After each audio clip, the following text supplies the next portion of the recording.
The Socio-Economic Rights and Accountability Project over the weekend halted the warning issued to the Arise News channel by the National Broadcasting Corporation over an alleged violation of the Nigeria Broadcasting Code. The Director General of NBC, Balarabe Ileila, issued the final warning to Arise, stating that the Commission had observed with concern the preponderance of incendiary remarks by guests featured on Arise News. One of the guests referred to in the letter is the spokesperson of the Labour Party, Kenneth Okonkwo, who appeared on Newsday on October 6th. NBC stated in the letter that Okonkwo used derogatory remarks on air. Well, in response, Okonkwo, in a lengthy post on Instagram, described the letter as an outright infringement of his fundamental human rights as guaranteed by the 1999 Constitution, and that the import of the letter was to intimidate him and Arise News, while Serap has urged the NBC to withdraw the said final warning to Arise. Otherwise, the Commission will be charged to court. Well, in the meantime, the presidential candidate of the People's Democratic Party, Atiku Abubakar, has alleged that the Tinubu administration has already perfected an elaborate and sinister plot to gag the media ahead of the release of the records containing the president's alleged criminal investigations by the Federal Bureau of Investigation. In a statement by his special assistant on public communication, Frank Shaibu, Atiku stated that the Tinubu administration had become frustrated with the Chicago State University scandal and that it was planning a massive offensive in the coming days. Atiku explained that the threat by the National Broadcasting Commission to sanction Arise News was only a tip of the iceberg, and added that the NBC had been watching as Tinubu's media platforms like TVC have been constantly attacking him and have refused to even air opposition views. Atiku also stated that back in February, the NBC tried to show a bit of fairness and fined TVC for unprofessional broadcasts, including the airing of the Joint Media Directorate of the APC Presidential Campaign Council press briefing, where Festus Keyamo said Obasanjo and Atiku ran a criminal enterprise and an empire of fraud in Abuja. But that since Tinubu became president on May 29th, the NBC has become more partisan than ever. Over to you, Rufai. I mean, what is good for the goose is good for the gander, isn't it? For the goose is for the gander. Yeah. Real quickly. So, generally speaking, there should be a great deal of media regulation in Nigeria. But what I'll suggest is the way we are doing it is not the right way. In a country where you have a media regulation that directly has a direct line to the government, it's not going to give you a fair media. What we should do is have like a consultative forum, where there's a chair anyway, but this consultative forum should have people from different interest groups in society, and they should be the one to review every decision and met out every action by the media regulators. With that, you have a lot of fairness.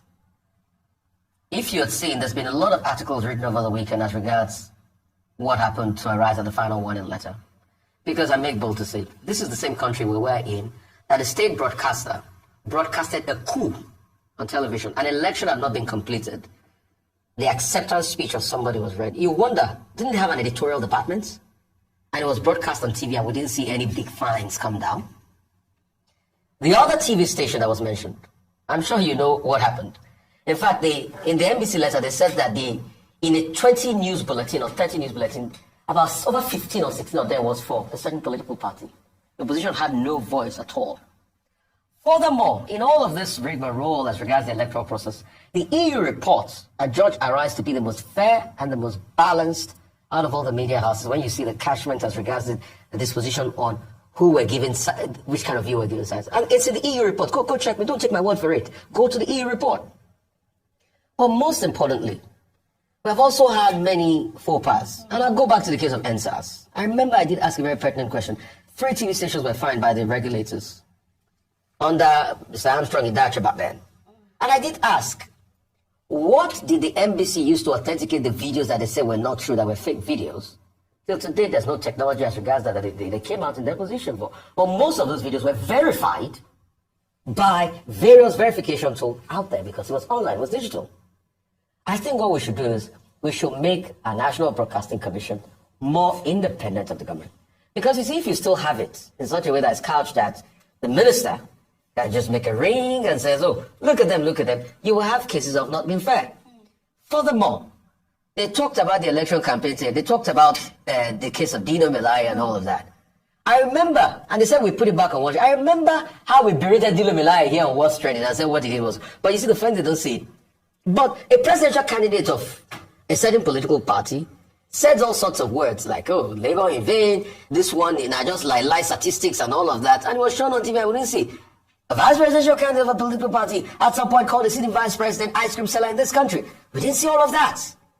All we just want for is a great deal of fairness. But in this iteration of what the NBC is, you can't have that level, except we have a consultative body that reviews every media decision in the country. Right. That's just it. Right. But as regards the feedbacks we'll take our feedbacks and introspect. All right, Dr. Abati, Atiku has alleged that, you know, the Tinubu administration is about to gag the media. I mean, owing to also this fine, but also Kenneth Okonkwo made a concrete statement in that his lengthy post on Instagram, saying that, you know, what he did on air was normal and it was, you know, a way of gagging him if they were to sanction him with that letter.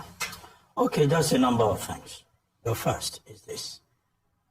Kenneth Okonkwo knows very well that, you know, if it feels that his fundamental human rights have been infringed upon, he knows how to seek relief. Yes. He can sue the Nigerian Broadcasting Corporation. The NBC is not above the law. No institution is above the law. And accordingly, he has quoted sections 38, 39, and 22 of the 1999 Constitution, saying that his rights have been infringed upon. There is something fundamental, enforcement of fundamental human rights, you know, under our laws. So if he feels that he's been maligned, he should go to court. He should sue the NBC. However, the second point to be made here is that there are no rights under the 1999 Constitution or any known constitution that is absolute. And which is why, you know, there are qualified rights. That is why your right to the freedom of expression does not extend to giving you the right to defame other people, either through libel or through slander, the two categories of defamation.